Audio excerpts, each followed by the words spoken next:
Alright, welcome to part 2 of me showing my GameCube games. So, let's continue. So, next up we have the Simpsons Hit and Run, and this is unfortunately not the original case. I've been wanting to get the original case for this one, but it's pretty expensive. I can't believe how expensive this is nowadays, but then again, it's a GameCube game, and all games have skyrocketed in price. um, yeah, so. I have in this crappy, stupid GameStop used case, so I did get this at GameStop. And this was, at the time, this was only $14.99, so I got this for pretty cheap. At the time, I thought this was kind of expensive, but now that's way cheaper than what you pay for it nowadays. And I want to show you really quick, in case you don't think I have the original disc in here, I do. I'll show you guys. I do have the original disc. I think that's just the case, but the disc is in here. I don't know why you can see that, but it does have the original disc. And this game is pretty good. This is probably the best Simpsons game that exists, because it's a GTA style game with Simpsons characters. It's a pretty cool concept. I'm hoping that they'll remake this game. That'd be really cool if we got like an HD remaster or even a sequel. That'd be pretty cool. Because we haven't gotten a new Simpsons game on a console since the Simpsons game, which came out almost 14 years ago. So hopefully there'll be a new Simpsons game on a console, but it seems like they're just sticking to mobile games, which is kind of unfortunate. Because I really would like a new Simpsons game on a console. That'd be pretty cool. There are talks about them doing a remake of this, which hopefully is true, but we'll have to see. We'll have to see in the future. I haven't gotten too far into this, but I do know that the game does get better as the story progresses. I know that there's times where it can be kind of repetitive because you're just constantly going from mission to mission, but you do get to play as different Simpsons characters. You get to play as all the Simpsons family, and you get to play as you get to play as another not as recognized, or no, I want to say that. I'm going to say you get to play as the whole Simpsons family, and you get to play as a non-Simpsons character, or a character that's not part of the Simpsons family, I should say. So I do recommend this, and yeah. Alright, next up we have Scooby-Doo Unmasked, and this is a really good game. It's not as good as Night of 100 Frights, which I do also have, but I think it's pretty good, and I just recently beat this game, and I do want to Let's Play this eventually, but I have to play through it again because it's been a while since I played through the whole game. I just recently beat it.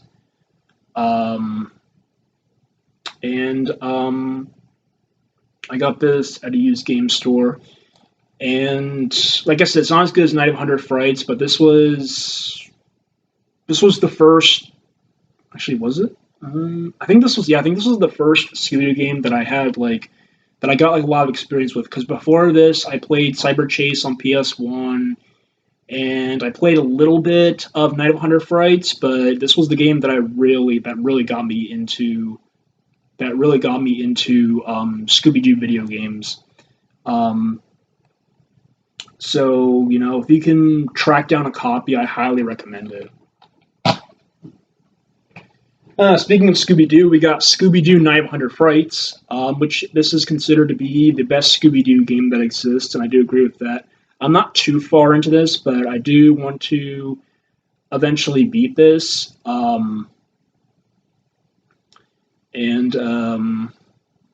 This I got at a used game store, and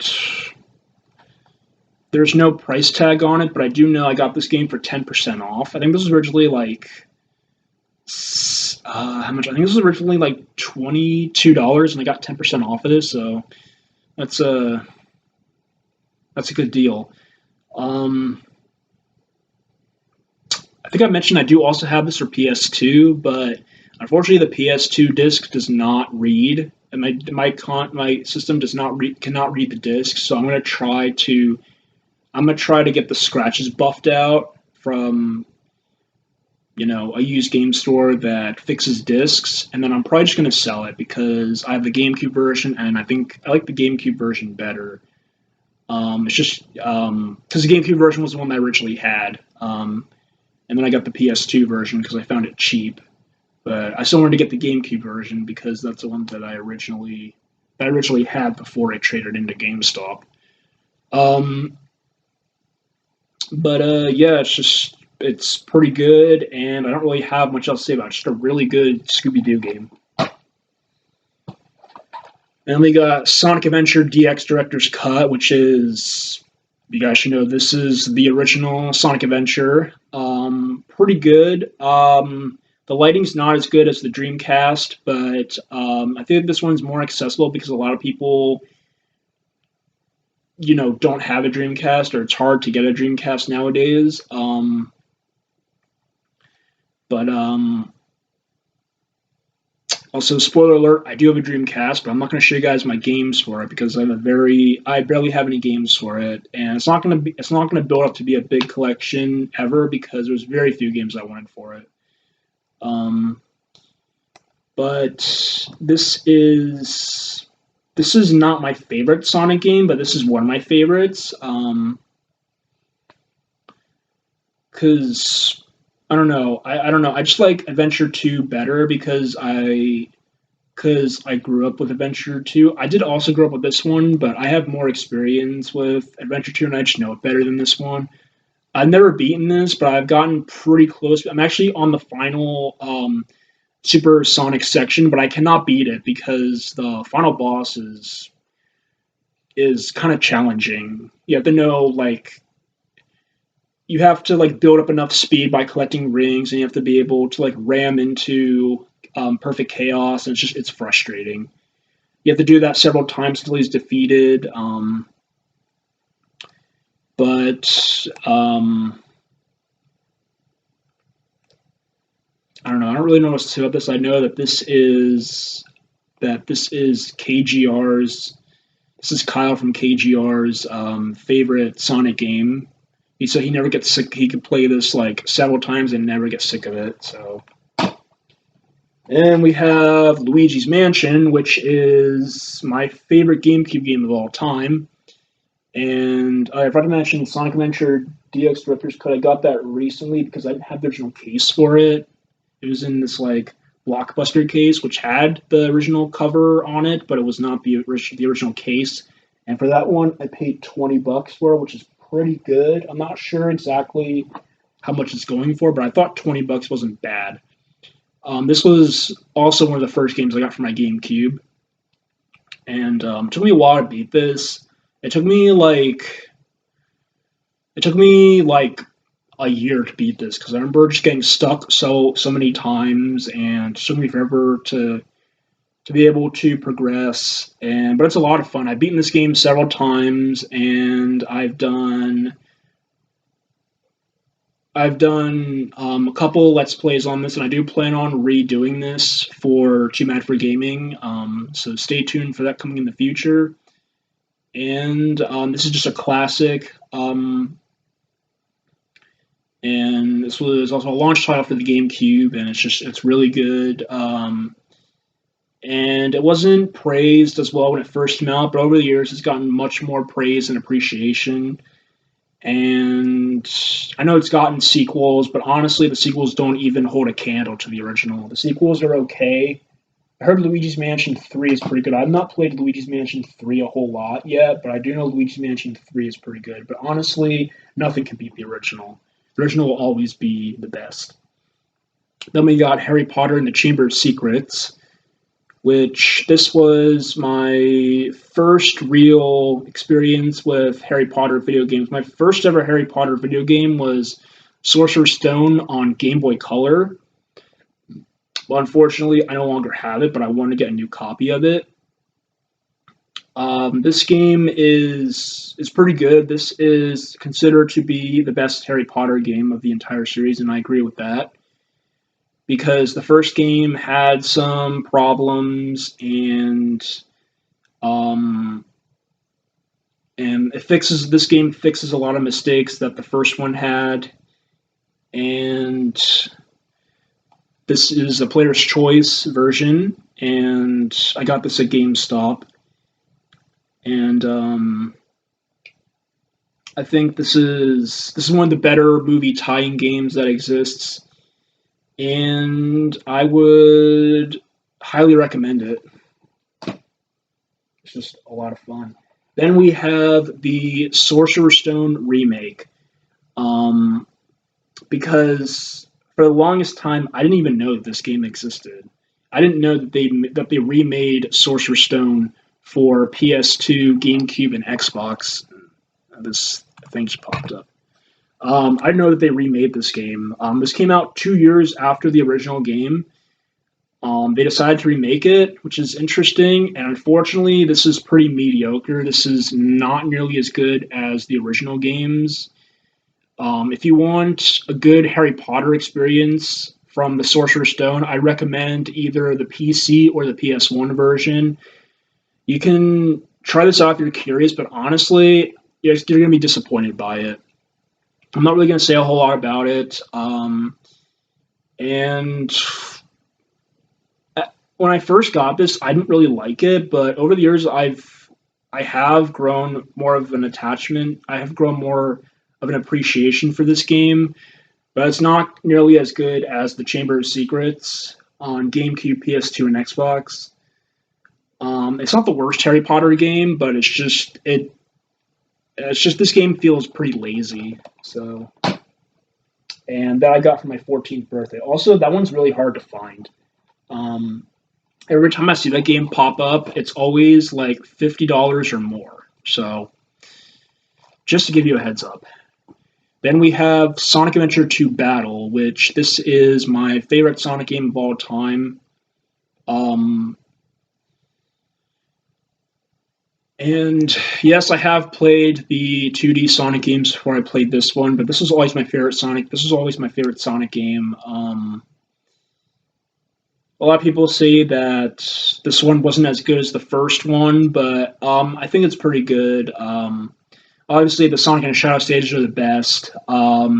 The Tails and Robotnik stages are okay, and then the Knuckles and Rouge treasure hunting stages are the absolute worst. Not all of them are, but the later Knuckles and Rouge stages can be a pain in the ass. And if you want to hear my thoughts about this game, go check out my Let's Play I did on Too Mad for Gaming. I pretty much give you all my thoughts about this game. And I do plan on redoing this one as well, because I wasn't satisfied with my old Let's Play. So stay tuned for that. And this I actually got from eBay because my original copy was scratched up and I had to replace it. So, and we got oh geez, we're still not done yet. I thought we had 2 games left, but we're still not done yet. Next we got Super Mario Sunshine, which is one of my favorite Mario games. Out of this, Mario 64 and Mario Galaxy, this one's my favorite just because I've had so much experience with this one, and I've just grown to really love this one. I know a lot of people don't like this one because of FLUDD, and they thought it was just too different from traditional Mario platformers. But this was really the only Mario game that we had on the GameCube at the time, other than Luigi Mansion. I mean, Luigi Mansion wasn't even a platformer. So this was the only Mario platformer we had on the GameCube.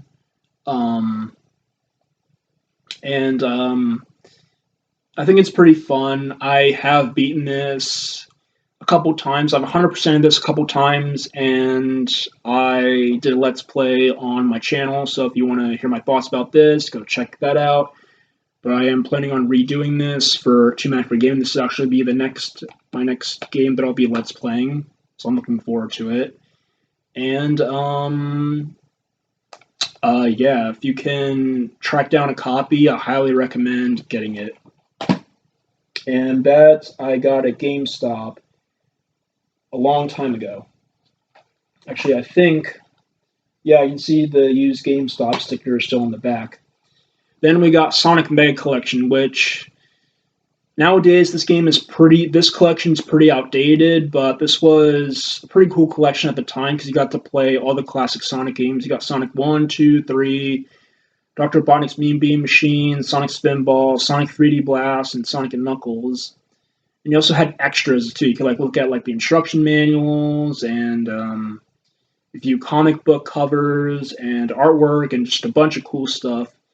Um, you also got to see trailers for upcoming Sonic games like Adventure 2 Battle and Sonic Advance.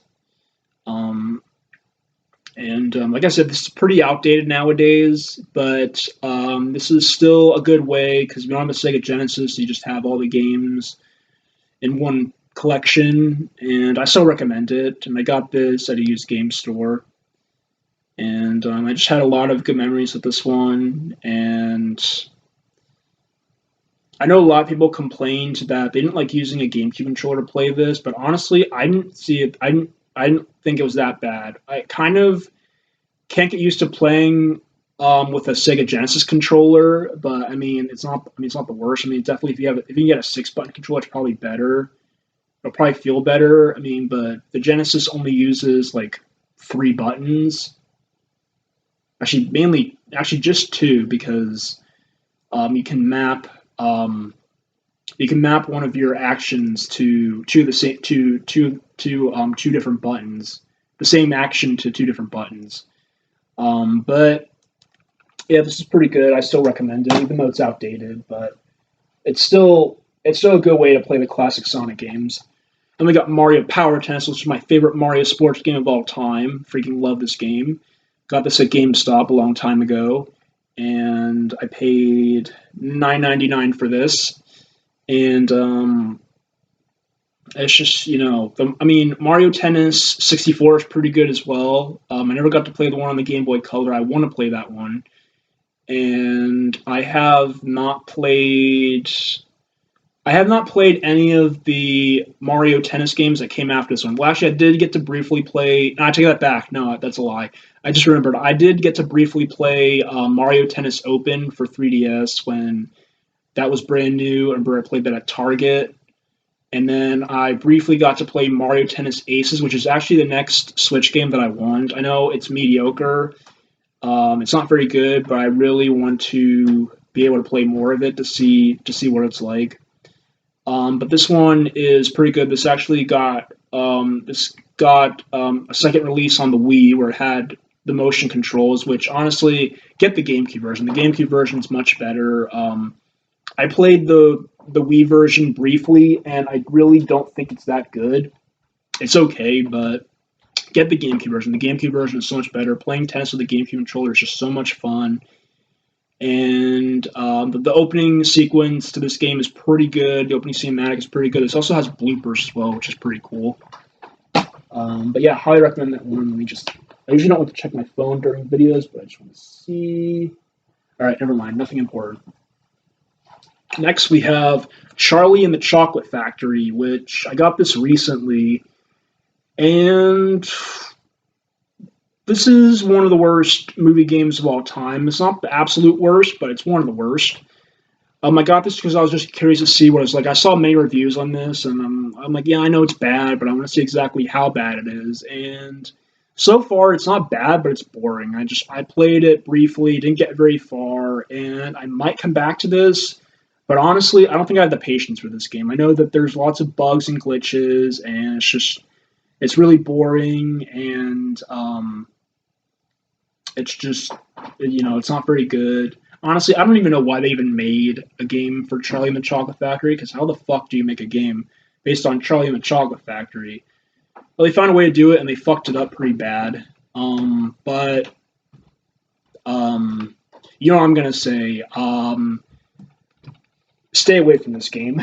Don't get it. If you're curious, you can give it a try, but otherwise, don't play it. Just don't. Do yourself a favor and just stay away from it. Then we got Super Mario Strikers, which I have not played Strikers Charge, but I want to play that one.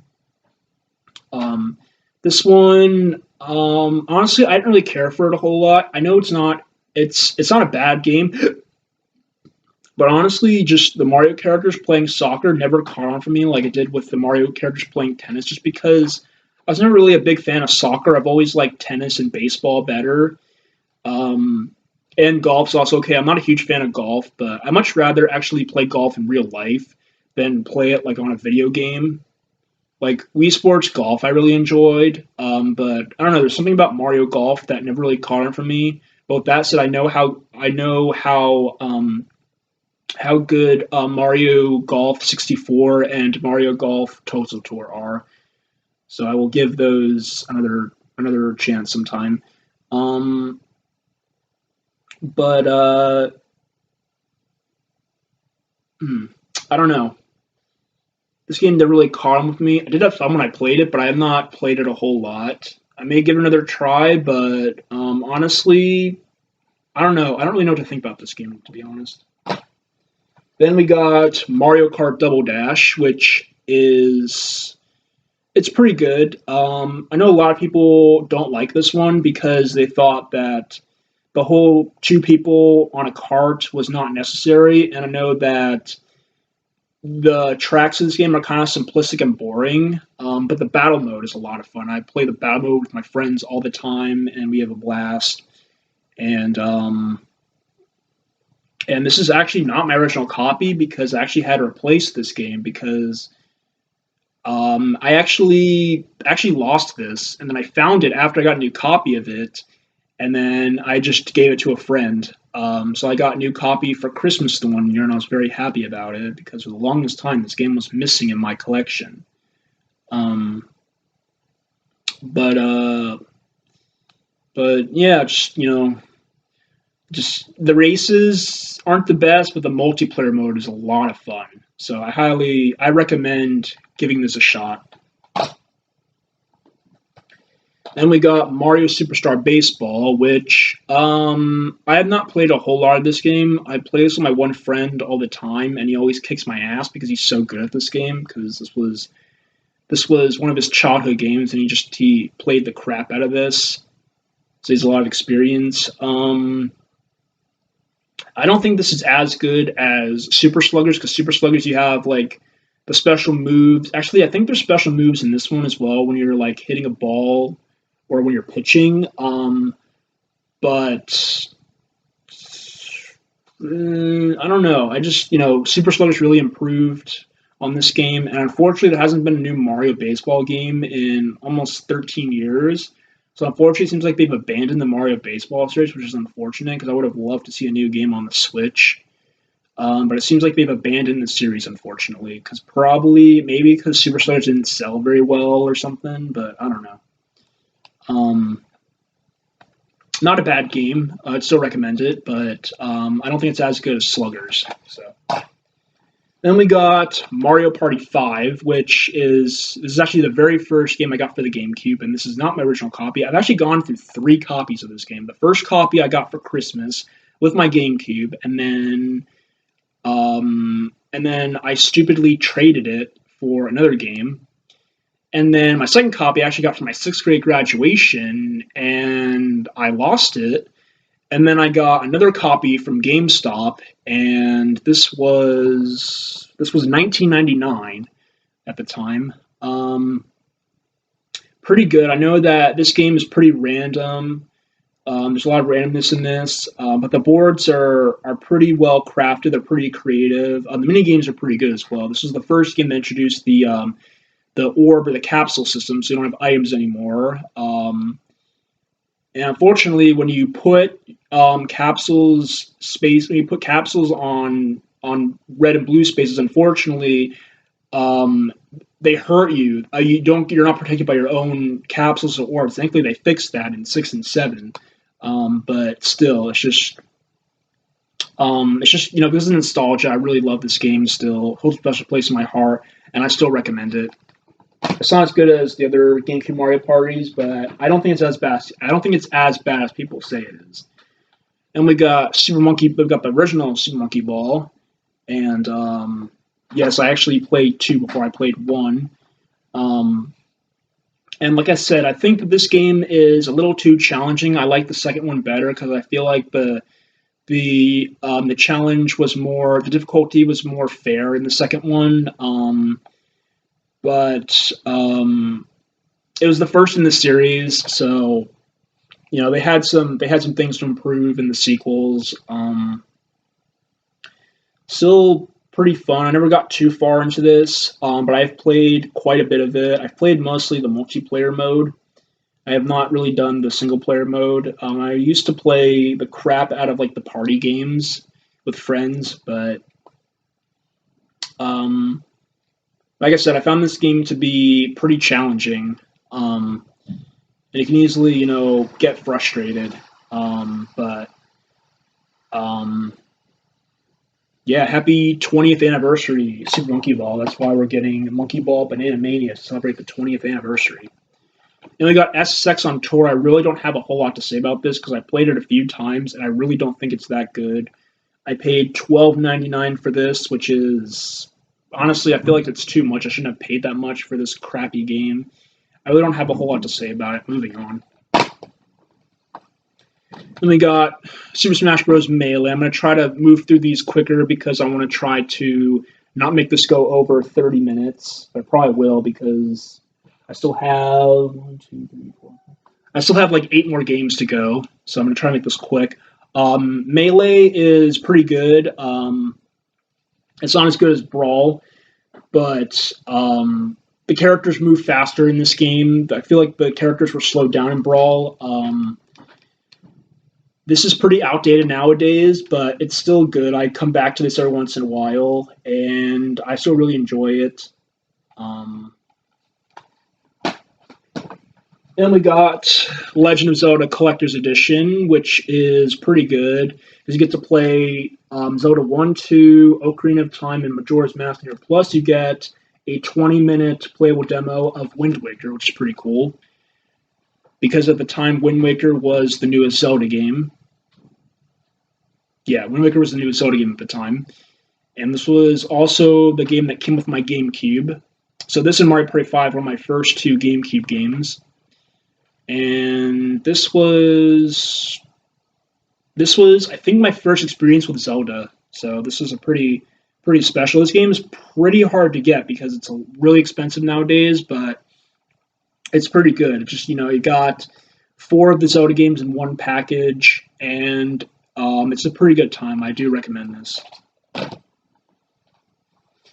Then we got Sonic Gems Collection, which I don't think is as good as Sonic Meg Collection, but you do get to play Sonic CD, you do get to play Sonic the Fighters, you get to play Sonic R, you get to play all the Game Gear games on here. It's another cool collection. I just don't think it's as good of a collection as Sonic Meg Collection, but it's still not that bad. This one's harder to find than Meg Collection, but if you can find it, I would say add it to your collection. Then we got SpongeBob SquarePants Lights Camera Pants, which is pretty good. It's trying to copy Mario Party. This game did an okay job of that. I know that some of the mini games are not very fun, but it's got a creative style going for it. And I kind of hope this gets remastered as well. Maybe we could fix some stuff, but overall, I think it's not a bad SpongeBob game. Then we got Mario Party 7, which this was the last good Mario Party on a console, in my opinion. I think all the ones that came after this were not very good, with the exception of Super Mario Party, because Super Mario Party I thought was decent. Also, Mario Party DS is pretty good as well. But, you got, this introduced an 8-player mode, which is a lot of fun. We did a whole 8-player tournament for all the boards in this game on Team Effort Gaming, so go check that out. It's a pretty good time. The first board we did, Grand Canal, which was our best, because we were actually able to have all 8 people sitting on the couch and not, leaving the room and stuff. So, it's pretty good. Then we got Wario World, which is pretty good. I have not gotten too far into this, but I do want to come back to it. This is one of Wario's best games. It's too bad this game never got a sequel, or like a remake or anything like that. But I think it's pretty good. I would say definitely give it a try. And we got Rayman 3 Hoodlum Havoc. I used to really like this game, but now I don't think it's as good as Rayman 2. But it's definitely better than the first Rayman, because the first Rayman just really pisses you off because it's just so difficult. It's so frustratingly difficult. This one is honestly, I get kind of bored with this one. It's kind of hard for me to stay interested in this, but I do want to come back and give it another try. And I think it's good. I don't know what else to say about it. We got Rayman Arena, which is kind of mediocre. It's just there's two different modes. You got a racing mode and you have a battle mode. This is actually a remake, or I guess a port of Rayman Rush for the PS1, which I do really want. Because in that game, I think there was only the races, where in this game it added the battle mode. I could be wrong, but I think this added the battle mode, but I'm not entirely sure. I would say give this a try, but you might be disappointed. And then we have Tak 2, the Staff of Dreams. Unfortunately, I don't have Tak and the Power of Juju. I'm still looking for that one. But this one's good. I haven't gotten too far. It's been a while since I last played this one, but I do want to see where I'm at and see how much further I can get into it. But I do know the Tak series is pretty good. Hoping that the Tak series will eventually get a remake or a remaster or something. But unfortunately, there's a chance it may not happen. But if it does, that'd be really great, because the Tak series is pretty good. Way better than that stupid fucking TV show that came out. That was just that was a total disaster. I remember I was excited for that, but then after seeing a few episodes, I was like, this isn't really that great. I don't know why they did it. And finally, we have Spider-Man. And I didn't really care a whole lot for this game. I didn't really play a whole lot of it. The one that I played the most was Spider-Man on the PS1, which I really want to get. I do have it on PC, but PS1 is just the one that I grew up with. This one is, based off of the first Spider-Man movie, the live-action one from 2002. And I have heard good things about it, but I don't know. This game cannot just capture my interest for a lot of time. So there you guys have it. There is my GameCube collection. As you can see, it's pretty big. That's why I had to make two separate parts. Both these parts were pretty long, but I apologize. If I do another two-part series for my collection, I will try to make the parts shorter. I'll try to go faster with talking about the games. I apologize. I kind of had a lot to say about them because I tend to ramble on, so I apologize about that. But hope you guys enjoyed. Please be sure to like, comment, and subscribe if you enjoyed my content. And also, how about giving a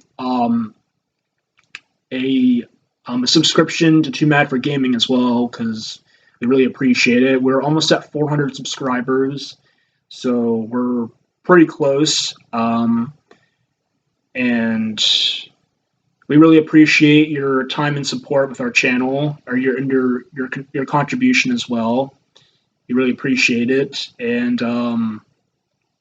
that's really about it. So thank you guys for watching, and stay tuned for my Resource Deep Dive Crash review, which will be coming out soon. So, also I should mention, I haven't done this yet, but before I go, I'm also going to mention that I'm also on social media as well. I am on Facebook.